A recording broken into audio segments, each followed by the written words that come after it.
Hello everyone. अच्छा, इस lecture में हम अगले वेरिएंसेस हम शुरू करेंगे। Fixed overhead variances. एक चार्ट बना लो पहले इसका।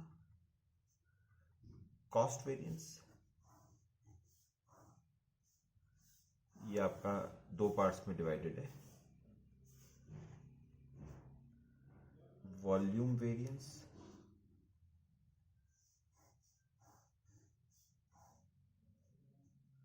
और एक्सपेंडिचर वेरिएंस।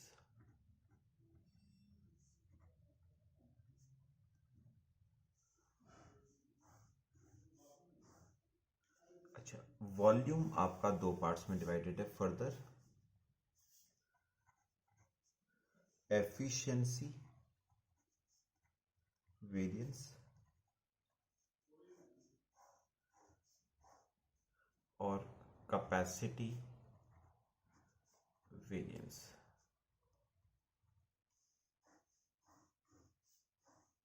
और कैपेसिटी आपका फर्दर दो पार्ट्स में डिवाइडेड है। Revised capacity variance, revised capacity variance और calendar variance.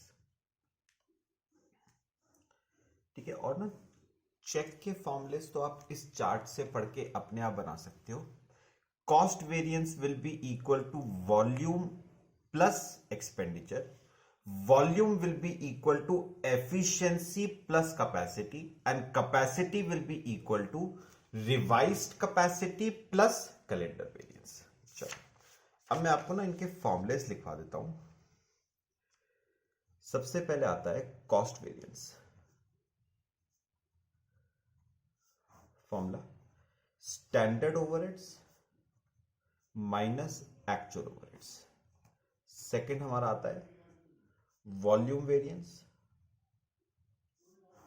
Formula standard overheads minus budgeted overheads. Third आता है expenditure variance. Formula budgeted overheads minus actual overheads. ठीक है। फोर्थ आता है efficiency variance. Formula standard hours minus actual hours into standard rate. ठीक है। और ई पॉइंट आता है आपका कैपेसिटी वेरिएंस। कैपेसिटी वेरिएंस का फॉर्मूला होगा actual hours minus budgeted hours into standard rate per hour. ठीक है। अच्छा, लास्ट के जो दो है ना, रिवाइज्ड कैपेसिटी और कैलेंडर वेरिएंस, वो मैं अभी नहीं करा रहा हूं। वो मैं आपको, वो थोड़ा सा केस डिफरेंट है, वो मैं आपको बाद में समझाऊंगा। ठीक है। फिलहाल आप एक काम करो, एक क्वेश्चन पे आओ। हम सारे वेरिएंसेस ये वाले निकाल के देखेंगे उस क्वेश्चन में। सर ना क्वेश्चन नंबर 24 पे आना। क्वेश्चन नंबर 24 ध्यान से देखो। In a department A the following data is submitted for the week ended 31st October. Standard output for 40 hours per week, standard overheads, actual output, actual hours, actual fixed overheads. Calculate all fixed overhead variances. चलो पहले एक statement बनाओ।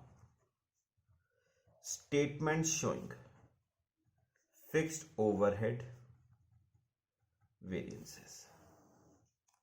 Statement showing fixed overhead variances. अब इसकी ना जो statement है वो थोड़ा सा डिफरेंट तरीके से बनेगी इसकी स्टेटमेंट। ठीक है, ध्यान से जरा। यहां पर लिखोगे आप पहले budgeted hours for budgeted output, यहां पर लिखोगे स्टैंडर्ड रेट पर आवर, और यहां पर budgeted overheads for budgeted output. फिर दो तीन लाइनें छोड़ना, फिर लिखना actual hours for actual output और actual overheads for actual output. फिर दो तीन लाइनें छोड़ना, standard hours for actual output और standard overheads for actual output. ठीक है, चलो अब रखना शुरू करते हैं इसमें। उसने कहा है standard output for 40 hour per week is 1400 units. मुझे बताओ स्टैंडर्ड आउटपुट मतलब बजटेड आउटपुट 1400 यूनिट्स का बनाने के लिए आपको बजटेड आवर्स 40 लगते हैं, और स्टैंडर्ड फिक्स्ड ओवरहेड्स मतलब बजटेड फिक्स्ड ओवरहेड्स आपको 1400 लगते हैं।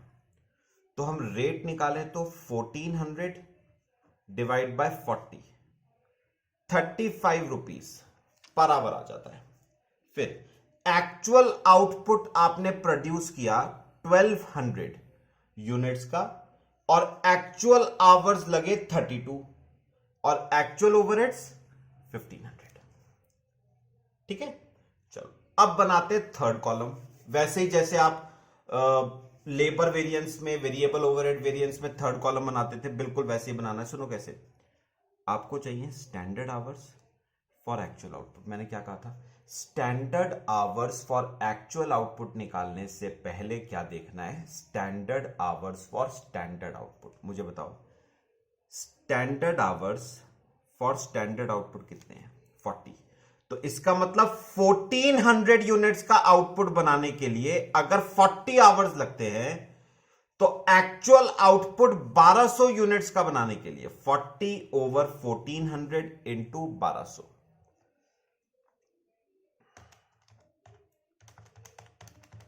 तो इसे ना 5 to 6 डेसिमल प्लेसेस तक लेना, आंसर एग्जैक्ट आ जाएगा 34.285714। ठीक है, अब मुझे चाहिए स्टैंडर्ड ओवरहेड्स। कैसे निकालोगे, standard hours for actual output multiply by standard rate. तो मल्टीप्लाई बाय 35, 1200 लो। ये आपकी स्टेटमेंट कंप्लीट होगी। ध्यान से सुनिए अभी मेरी बात। पता है अब ना जो इसके वेरिएंसेस है ना फिक्स्ड ओवरहेड के, वो आपको याद करने की जरूरत नहीं है। मैं आपको एक तरीका बता रहा हूं जिससे वो वेरिएंसेस खुद ब खुद आपको याद हो जाएंगे। जरा देखना तरीका। देखो मैं एरोज बना रहा हूं, वो एरोज देखने हैं। सबसे पहला ये एरो बनाओ, ये एरो।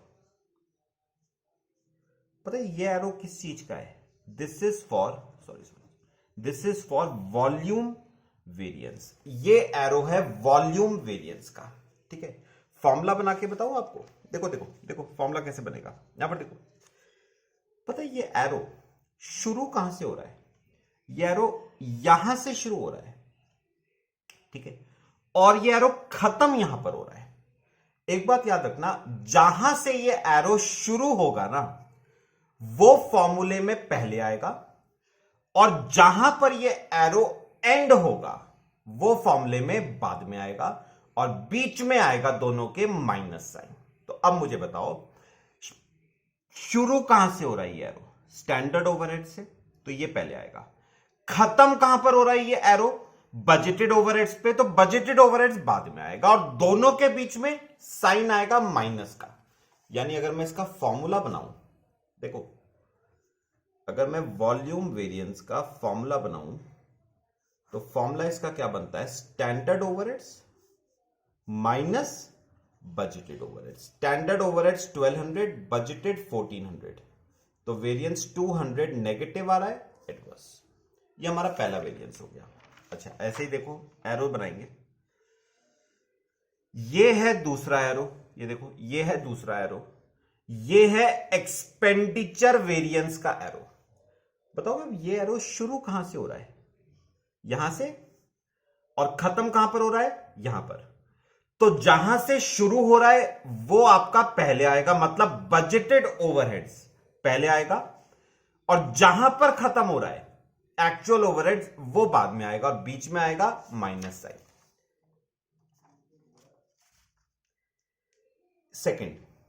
सेकंड आपका expenditure variance. Expenditure variance expenditure variance का फॉर्मूला होगा इसका budgeted overheads minus actual overheads.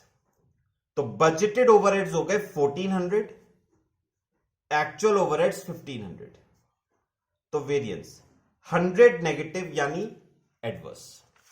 ये आपका सेकंड हो गया। अब देखो ऐसी थर्ड बना लेते हैं। ये आपका थर्ड एरो है, देखो ये थर्ड एरो है, ये एरो है कॉस्ट वेरिएंस का। अच्छा अब मुझे बताओ ये एरो शुरू कहां से हो रहा है? स्टैंडर्ड ओवरहेड से, और एंड कहां पर कर रहा है? एक्चुअल ओवरहेड्स पे। तो फॉर्मूला कॉस्ट वेरिएंस का, अच्छा फॉर्मूला आपका कॉस्ट वेरिएंस का बनेगा standard overheads minus actual overheads. Standard है 1200, एक्चुअल है 1500, तो वेरिएंस 300 एडवर्स। ठीक है, ये तो हो गई ये तीन वेरिएंसेस। अच्छा अब आते हैं फोर्थ पे, इधर साइड पे आ जाओ। ये एरो है एफिशिएंसी वेरिएंस का। अब मुझे एक बार बताओ ये शुरू कहां से हो रहा है? स्टैंडर्ड आवर्स से, खत्म कहां पर हो रहा है? एक्चुअल आवर्स पे। तो फॉर्मूला अगर मैं बनाऊं एफिशिएंसी वेरिएंस का, अगर मैं फॉर्मूला बनाऊं तो फॉर्मूला इसका बनता है standard hours minus actual hours into. अब एक बात आप नोटिस करोगे, स्टैंडर्ड आवर्स में से एक्चुअल आवर्स माइनस करोगे तो आंसर जो है आवर्स में आएगा, जबकि वेरिएंस कभी भी आवर्स में नहीं आता है, वेरिएंस हमेशा रुपीज में आता है। वेरिएंस हमेशा रुपीज में आता है। तो बताओ आवर्स को रुपीज में कन्वर्ट करने के लिए आप मल्टीप्लाई करोगे स्टैंडर्ड रेट पर आवर से। तो बताओ स्टैंडर्ड आवर्स है 34.285714, एक्चुअल आवर्स है 32 into standard rate per hour है 35। तो इसे सॉल्व करते हैं जरा।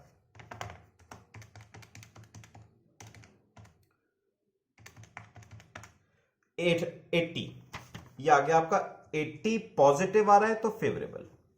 और इस कैटेगरी में हमारा लास्ट आता है कैपेसिटी वेरिएंस। फॉर्मूला आता है कैपेसिटी वेरिएंस का, ये देखो जरा बनाते हैं फॉर्मूला। पहले एरो देखते हैं इसका, देखो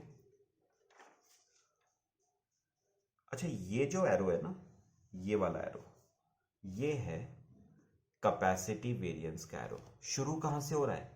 एक्चुअल आवर्स से, खत्म कहां पर हो रहा है? बजटेड आवर्स पे। तो क्या फॉर्मूला बनता है हमारा? Actual hours minus budgeted hours. फिर से बताओ answer, actual hours minus budgeted hours करोगे तो आंसर आवर्स में आएगा, जबकि वेरिएंस हमेशा रुपीज में होता है। तो आवर्स को रुपीज में करने के लिए स्टैंडर्ड रेट से मल्टीप्लाई करना, 32 माइनस 40 इंटू स्टैंडर्ड रेट 35। तो ये आपका आ जाएगा 280 नेगेटिव आ रहा है, मतलब एडवर्स। बस ये बताओ 280 एडवर्स क्या हो गया आपका? Capacity variance. ठीक है, चलो बाकी हम नेक्स्ट क्लास में डिस्कस करेंगे। Till then thank you.